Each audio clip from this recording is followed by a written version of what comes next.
Well, the new GOP Congress has now twice tried to bring pork barrel spending back. If you think that the deficit was a problem under George Bush and then under Barack Obama, can you be consistent enough to say it's still a problem? So many people said it wasn't a problem under George Bush, and we fought about that. Then everybody switched places, and then the people who were saying it was a problem, and in fact un-American to have that kind of debt, all of a sudden forgot about it as it doubled under this administration. What do you say we stick to principles? Article 5 of the Constitution, the Convention of States, the way to go, and fix this. We begin there right now. From Stage 19 in the Mercury Studios in Dallas, Texas, Mark Meckler is joining us. He's with Article 5 conventionofstates.com. Welcome, Mark. How are you? I'm glad to be here. Always better when I'm in Texas. Yeah, I know. We were just talking about this historic opportunity. You know, the confirmation hearings are happening this week, and a lot of liberals are really freaked. And I'm not talking about the ones that are in Congress, because I think they'll play to anybody who will give them their power. But the average person is, for the first time in 8 years, afraid of exactly the same things we were afraid of, right? It's really interesting how the narratives converge. You know, I'm from California, and suddenly in California you have people on the left talking about nullification and secession, which apparently was the province of the right-wing crazy fringe, is now the province of the left-wing crazy fringe. Right? Everything comes full circle. Correct. So I'm talking to my friends who are telling me great things from inside of the Trump administration, that they're going to make some real changes, et cetera, et cetera.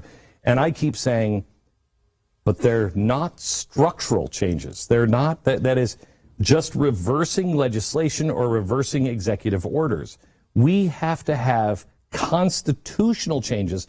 Otherwise, we're going to play this back and forth every 2 or 8 years, or 4 or 8 years. You know, I'm in the fight for my kids and my grandkids and our posterity, and you're exactly right. Even if we presume that we're going to get great stuff out of this administration, it's temporary, because that pendulum will swing. You know, we all looked at the map, the red map, with excitement after the election. If you take that same map and look at it and only count voters age 18 to 35, the entire map is blue. So you're going to see some demographic shift in this country over time. And if we don't make the structural changes that protect liberty, then we're in trouble. And that's what the founders knew, right? They knew it was about structure, not about people. So tell me some of the new things that are happening. You know, when we talked to you, it was just before the election, I think. Yeah, it was right before the election. And now tell me what's happening on the ground. Is there more steam to get there, less steam? Yeah, there's a lot more steam. And I think because the public sentiment in the country is just continuing to be anti-DC. And now, again, this weird alignment, both sides are anti-DC.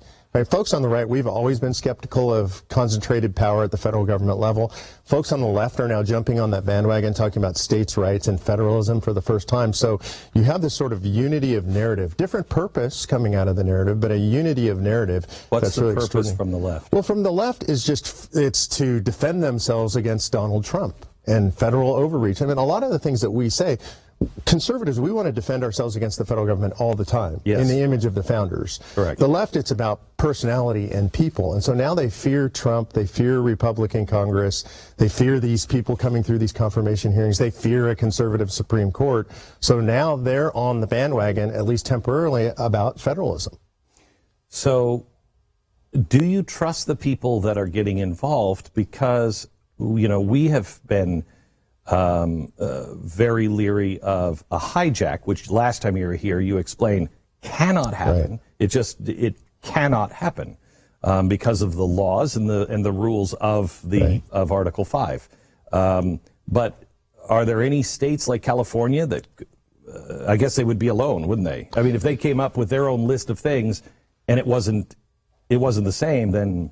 Well, and they will come up with their list of things, and they will attempt to introduce them at any convention. And if they're not germane, if they don't fit the rails that have been set for convention, somebody from Texas or North Carolina will stand up and object that it's not germane, and it will be ruled out of order, and the convention and Texas will could say, you know, we move for secession, And it's not germane. Right. And so that will be objected to and it'll move on. You know, we saw sort of the ultimate example of that this week. I thought it was really interesting to see, of all people, Joe Biden shut down the protests over the count on the Electoral College, right?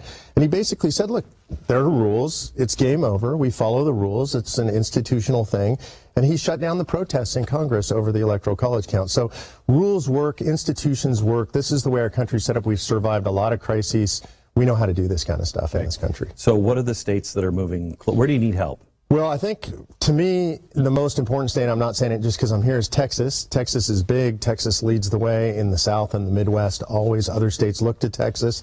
It's really extraordinary what's happened in the state of Texas. They've named the resolution in the Senate SJR 2, the second joint resolution. That's a priority.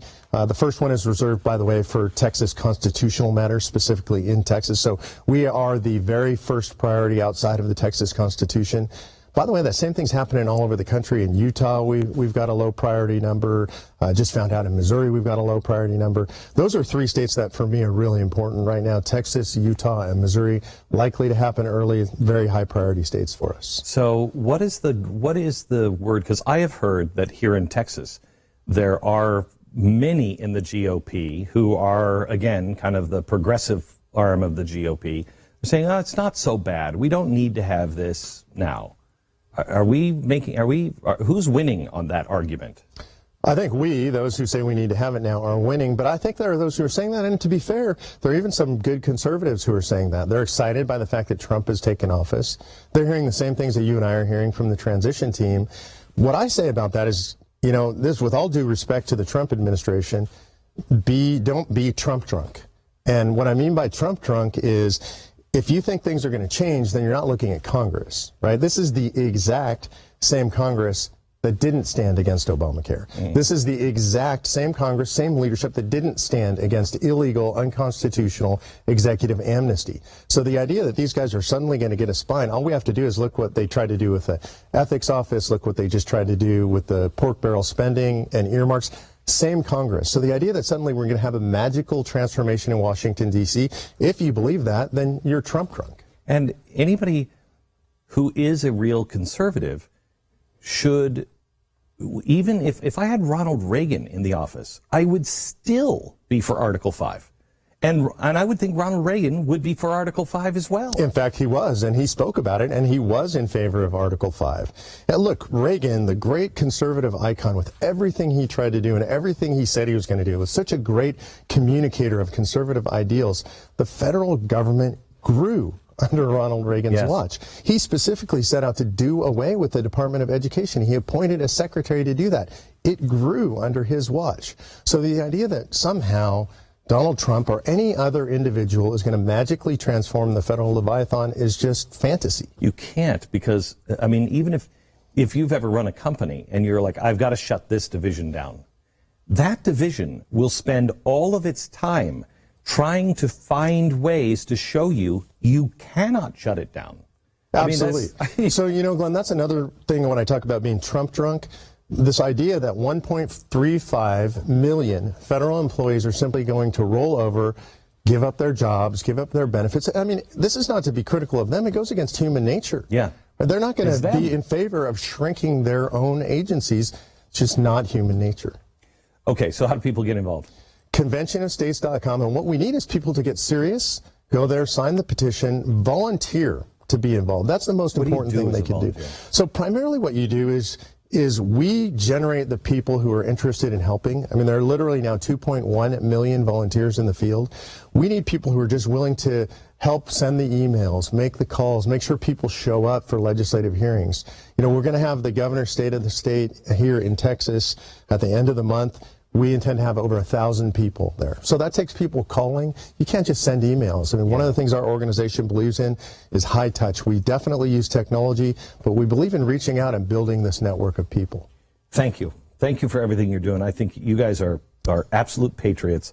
And the answer to the cancer that is eating us, 100 years ago, over 100 years ago, the progressives introduced a cancer that was designed to eat the Constitution. It's time to look for the pill that the founders gave us if the Constitution was being eaten, and it's Article 5. And thank you so much. Thank you for your support, Glenn. I appreciate it. It's it. conventionofstates.com. Volunteer, conventionofstates.com. The question facing us and facing our fellow countrymen is a two-word question. Very simply, who decides? The American founders had a simple answer. We, the people, decide.